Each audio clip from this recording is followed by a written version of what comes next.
বিশ্বনবী পাগলের মতো একবার হাউজে কাউসারে যাবেন, একবার সিরাতে যাবেন, একবার পুলসিরাতের দিকে, একবার হাউজে কাউসারের দিকে পাগলের মতো দৌড়াতে থাকবেন।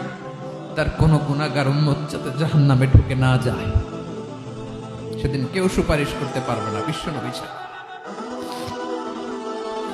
এজন্য 5 নম্বর আল্লাহ বললেন, মান যাল্লাযী ইয়াশফাউ ইনদাহু ইল্লা বিইযনিহি।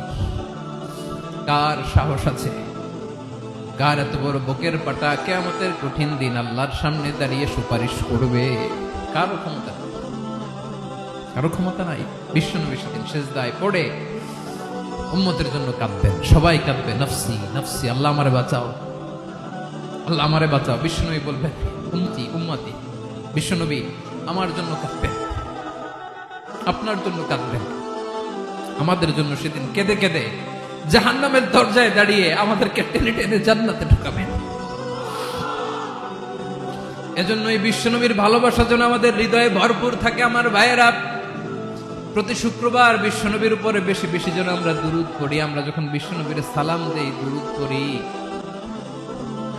একদল স্পেশাল ফেরেশতা আছে যারা বিশ্বনবীর দুরূদটা নিয়ে সরাসরি বিশ্বনবীর রওজায় যায়, যে বলে অমুকের বেটা অমুক আপনারে সালাম দিয়েছে। বিশ্বনবী নিজ কবরের থেকে নিজেই সালামের উত্তর দেয়।